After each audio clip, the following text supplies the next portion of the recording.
What's up sa inyong lahat mga kapareng, at ngayon ay papanoorin po natin ng isang video kung saan yun nga po ang isa po sa mga kalaban ni Mayor Vico sa politika. Although hindi po siya yung kalaban niya sa posisyon sa pagka-mayor, pero ito papanoorin natin yung kanyang mga pinagsasabi kay Mayor Vico at meron lang akong napuna, no? Ito panoorin natin. May sakit ka na, tutuyain ka pa. Hindi ko alam kung saan nakakuha ng moralidad itong kasama namin. Pero sa kumbento, ang itinuro sa amin, ang mga babae ay dapat igalang at mahalin.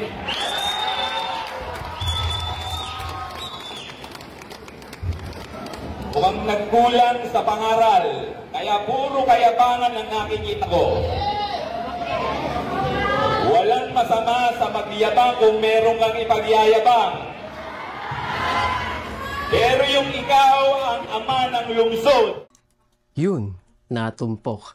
Ama ng lungsod. So, ibig sabihin, si Mayor Vico talaga yung pinapatamaan niya dito. Yung sinasabi niya dito na bastos, wala daw respeto si Mayor Vico sa babae. Paano? Kasi nagsimula lang naman to nang nag-post yung kalaban nga ni Mayor Vico kung saan ay nga, pinapalipat daw sila. O yung munisipyo daw mismo yung namili ng venue, which is sinagot lang naman ni Mayor Vico at nagpakita rin ng pruweba na hindi totoo yung sinasabi ng kalaban niya, which is siguro part ng paninira, parang ganun.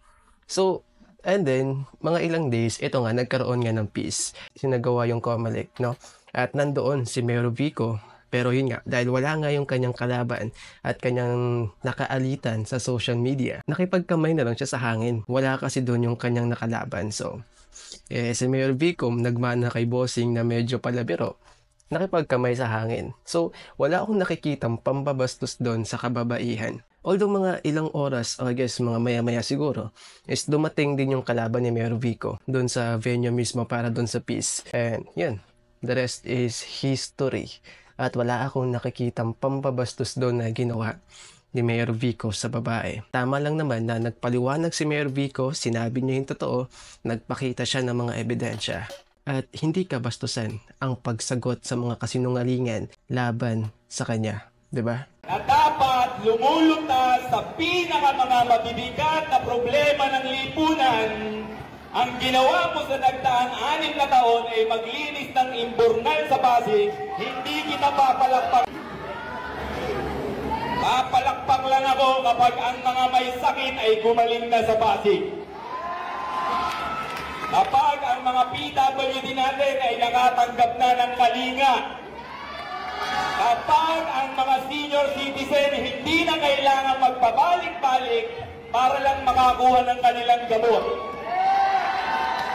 At kapag ang bawat estudyanteng Pasigueño ay may garantiya na makakapagtapos hanggang kolehiyo. Yung mga about dun sa mga PWD, sa mga next topic na natin yan, ito yung gusto ko talagang pag-usapan. Yung sinasabi niya raw kasi dito, papalakpak niya lang o papalakpakan niya lang si Mayor Vico para pumalakpak siya, ay kapag may guarantee na ang bawat estudyanteng Pasigueño ay makakapagtapos ng kolehiyo. Diyan ka po sumabla eh. Kasi ako mismo ang magpapatunay na si Mayor Vico mismo, inaalagaan niya ang bawat estudyante at lahat ng mga estudyante sa Pasig ay puno ng mga benepisyo. Paano? Unang-una, pagkaupo pa lang ni Mayor Vico bilang mayor ng Pasig, kaagad niyang inalis ang sandamakmak na mga requirements na kailangan kapag magka-apply ka ng scholar. Na pahirapan talaga sa dami ng mga required na kailangan. Inalis ni Mayor Vico. Hindi na ganun kahirap ang pag-apply ngayon ng scholar sa Pasig. Pangalawa, nang maupo si Mayor Vico bilang mayor ng Pasig, kaagad niyang dinagdagan ang allowance na natatanggap ng bawat estudyante. Kung hindi ako nagkakamali kasi, ang idinagdag ni Mayor Vico is nasa mga 300 or nasa mga 500 yata kung hindi ako nagkakamali. Sinong mayor ang gagawa nun na magdadagdag na dadagdagan niya ang monthly allowance na nakukuha ng mga scholar ng Pasig? Pangatlo, bawat taon ay padami ng padami ang mga scholar ng Pasig. Bawat taon, tumatanggap ang Pasig ng mga bagong scholar. Lahat ng mga estudyante may pagkakataon na maging scholar ng Pasig. Basta't pag-igihan lang yung pag-aaral, mag-aaral ng mabuti, makakapasok ka sa Pasig City Scholar. Pang-apat, eto na. Dati kasi sa mga dating administrasyon ng Pasig bago si Mayor Vico, kung hindi ako nagkakamali, ang required average para makapasok ka na scholar is 90 pataas. Average po yun. Kaya pahirapan po makapasok dati kasi 90 average pataas ang required para makapasok ka sa scholar at hindi ka pa sigurado makakapasok doon kasi dadaan ka pa sa butas ng karayom. At dati, yun nga, pahirapan talaga. Ngayon, nung si Mayor Vico na ang naging mayor, ibinaba niya sa 84 average ang kailangan para makapasok ka ng scholar. So binibigyan ni Mayor Vico ang lahat ng estudyante na makapasok ng scholar kahit ang average mo ay below 89 hanggang 84. Diba? Hindi mataas ang standard ni Mayor Vico. Hindi porket 84 pataas ang average mo ay wala ka ng karapatang maging scholar ng Pasig. Hindi ganun. Kaya nga ibinaba ni Mayor Vico at dahil dun, mas marami ang nabigyan ng tsansa na makapasok sa scholar ng Pasig. Ewan ko lang kung sa iba ginagawa din yun. Pero basta ako, nung ginawa ni Mayor Vico yun, marami ang nabigyan ng pagkakataon na maging parte ng scholar ng Pasig. Panglima, hindi rin pahirapan para makapasok ka sa scholar. Kasi alam niyo kung bakit. Ang pinagbabasehan nila, kasama na yung average dun. Pero ang pinaka-importante is yung essay na nakalagay doon kung bakit karapat-dapat ka maging scholar ng Pasig. At syempre yung monthly income nyo, kapag mababa, may chance kang makapasok ng scholar, ng Pasig. Pang-anim, lahat ng estudyante sa Pasig, bago magsimula ang school year, ang bawat estudyante ay makakatanggap ng 1,500 para sa mga school supplies. Bukod pa kasi ang Pasig, si Mayor Vico ay nagbibigay din ng mga school supplies. Kasama na rin yung uniform, sapatos, medyas, mga notebook, mga ballpen, bag, lahat po yun binibigay taon-taon. Hindi lang yan dahil may kasama pang 1,500 na allowance na matatanggap ang mga estudyante. Yan ang kagandahan dito sa Pasig. Hindi lang yan. Hindi lang po dyan nagtatapos ang lahat. Dahil lahat ng estudyante na gagraduate na may honor, kahit na with highest honor, with high, o kahit with honor lang, makakatanggap pa rin po ng allowance galing kay Mayor Vico. Kung hindi ako nagkakamali, ang natanggap namin nun galing kay Mayor Vico is 1,500 kasi gumraduate ako ng senior high with honor kaya nakatanggap kami kay Mayor Vico ng 1,500 kung hindi ako nagkakamali nun. Yun nga, hindi na ako makakatanggap galing kay Mayor Vico kasi sa ibang city ako nag-aaral ng college, so hindi na siya sakop ng Pasig kasi kailangan kasi kahit na taga Pasig ka pero kung hindi ka sa Pasig nag-aaral, hindi ka makakatanggap ng yun nga, taon-taon na 1,500 sa lahat ng mga estudyante. Bakit ko alam lahat ng yun? Kasi nga po, taga Pasig po ako at naging scholar po ako ni Mayor Vico since nung ako kay senior high po. Pagka-graduate ko po ng grade 10, kagad ako nag-apply bilang scholar ng Pasig, nakapasok ako. Kaya alam ko po, kaya ako po nasabi na napakalaki po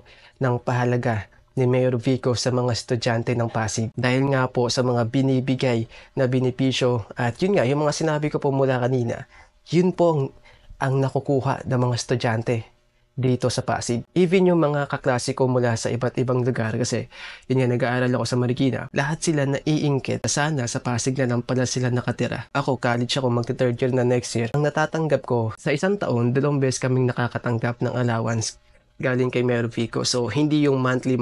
Hindi ganun.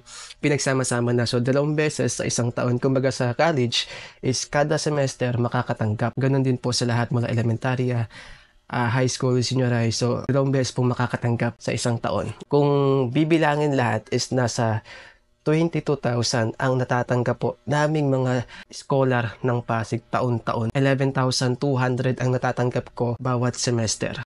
Depende po kasi yan. Mas malaki po kasi ang natatanggap ng mga nasa kolehiyo, mga senior high, sa high school and elementary. So yan. Doon pa lang sa mga sinabi ko po kanina, makikita na natin kung gaano kalaki ang pagpapahalaga ni Mayor Vico sa mga estudyante dito sa Pasig. Hindi na pahirapan.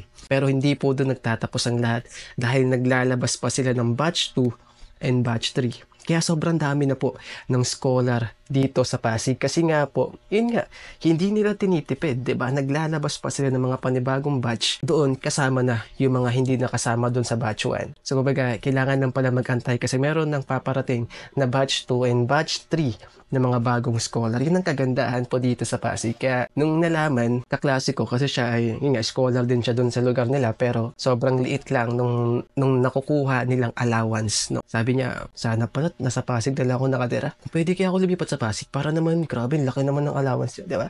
So marami pong naiinggit. Tama nga yung sinabi ni Bossing, yung tatay ni Mayor Vico, na marami ang naiinggit sa pamumuno ni Mayor Vico dito sa Pasig.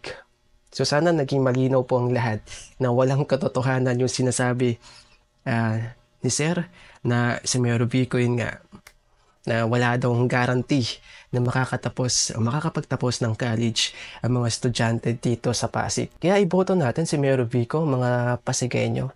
Yun lang. Sorry. Yun lang. Don't forget to like and subscribe.